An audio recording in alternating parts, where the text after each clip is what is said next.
une des seules régions en France où il n'y a pas une ville qui mange tout le reste des territoires. C'est pas Toulouse et le désert toulousain ou Paris et le désert français. Bien au contraire, en réalité, on a une sorte de polycentrisme avec des activités partout. Il n'y a pas d'endroit désert, il n'y a pas d'endroit pour l'instant surpeuplé. Et finalement, ce polycentrisme, je crois qu'il est une clé fondamentale du développement original d'un territoire.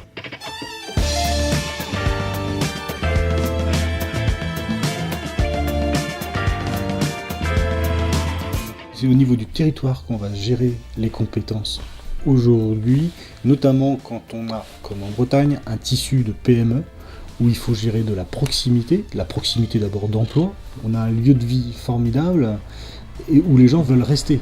Le cadre de vie est aussi important que le cadre d'emploi.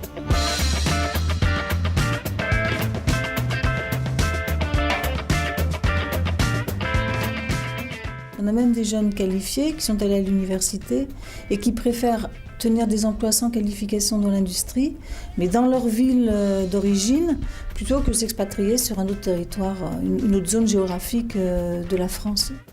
Le Morbihan, c'est un bon cas d'école, on va dire, parce que beaucoup de petites entreprises, peu structurées du point de vue de la gestion des ressources humaines, beaucoup d'activités, pas toutes, mais un bon nombre d'activités qui se contentent de salariés à faible niveau de qualification et offrant peu d'évolution professionnelle à leurs salariés. C'est le cas assez globalement pour l'agroalimentaire.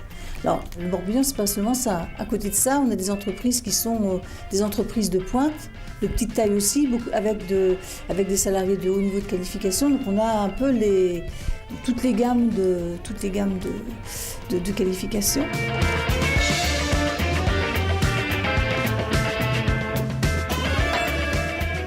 En fait, l'entreprise ne se pose pas suffisamment peut-être la question de savoir mais et si demain ma production devait changer et supposait une évolution des compétences des salariés, ni se pose la question de savoir et si l'attente des salariés pouvait être autre chose que de faire pendant 20 ou 30 ans la même chose.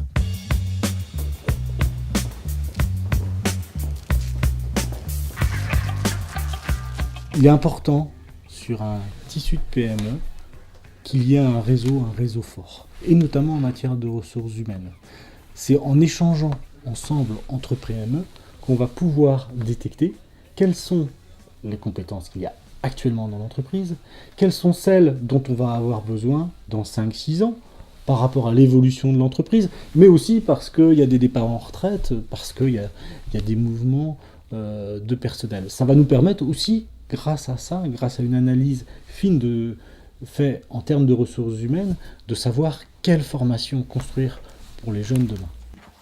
Les choses changent. Ce que certains salariés ont accepté, c'est pas sûr que les plus jeunes vont l'accepter si longtemps. On voit que certains industriels disent on a du mal à recruter.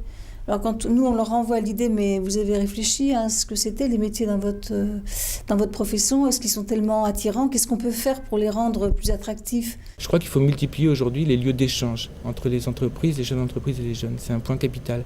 Démultiplier les partenariats, ça c'est vraiment la clé, quoi. C'est-à-dire qu'il faut apprendre à se connaître, il faut donner aussi aux jeunes, je pense que le goût de l'entreprise c'est quelque chose de capital, surtout qu'ils sont tout à fait capables de porter des activités d'ici. C'est parfois des petits rouages qui manquent, c'est pas grand-chose, quoi. Il me semble qu'une des raisons qui rend attractif un métier, c'est la capacité qu'on peut avoir à évoluer dans ce métier-là, à se dire aujourd'hui j'occupe tel poste, mais demain ça pourra être tel autre. C'est évoluer, c'est progresser, c'est faire de nouveaux apprentissages, et je pense que les jeunes seront en demande de ça. Bien manager ses ressources humaines, développer les compétences des collaborateurs, permet ni plus ni moins d'innover dans la PME, et on le sait, le cœur du développement et peut-être de la pérennité des PME aujourd'hui dans un marché mondial, c'est l'innovation.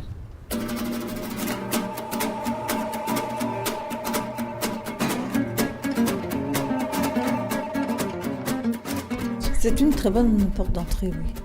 Donc si on prend la question des ressources humaines, on peut imaginer que, évidemment, un employeur de l'hôtellerie et de la restauration n'aura pas tout seul la capacité à développer une fonction ressources humaines, parce que lui-même, bien souvent, il est derrière les fourneaux aussi. Mais on peut imaginer qu'à plusieurs, ils puissent s'organiser pour créer une fonction ressources humaines collective. L'intérêt pour une entreprise d'avoir un RH à temps partagé, c'est de revoir toutes les semaines un spécialiste sur une fonction qui va piloter cette fonction dans l'année, pendant 2 ans, pendant 3 ans. Il y a plein de choses qui vont changer dans l'entreprise, la façon de manager, la façon de communiquer en interne, et puis la façon aussi d'intégrer des salariés.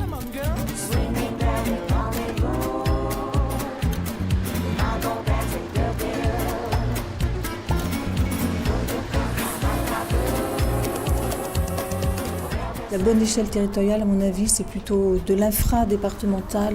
Si on est du Pays de Vannes, on n'est pas du Pays de Lorient, on n'est pas de Pontivy non plus, on n'est pas de Ploërmel. C'est-à-dire que c'est vraiment des fonctionnements en infra-départemental qui sont les plus pertinents. De plus en plus, je pense que la structuration fine des territoires va être liée à la capacité de piocher, notamment par le réseau débit, toute une série d'innovations externes, mais pour les réemployer sur le territoire, en associant les jeunes aux chefs d'entreprise. Et ça, c'est un élément fondamental pour l'avenir. Le territoire devient le lieu sur lequel on peut résoudre des problèmes, y compris les problèmes de ressources humaines, puisque la question reste posée de savoir comment est-ce qu'on va pouvoir fidéliser les saisonniers d'une année sur l'autre. Et est-ce que pour les fidéliser, il ne faudrait pas trouver à plusieurs des moyens de leur trouver des compléments d'activité pour la période hors saison.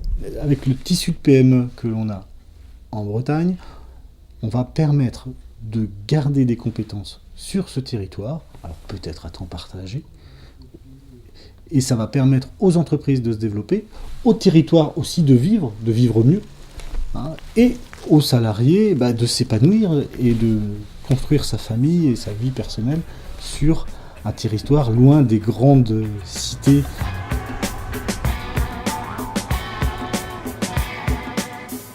On entre aujourd'hui, je crois, dans une nouvelle économie de la connaissance. C'est-à-dire la connaissance, évidemment, savoir des choses sur le pays dont on est originaire, mais c'est surtout connaître, c'est-à-dire naître avec et finalement utiliser ces connaissances pour bâtir quelque chose sur un territoire, bâtir un véritable projet, construire une utopie, en associant notamment les jeunes et justement les chefs d'entreprise pour essayer de porter un véritable projet de développement durable.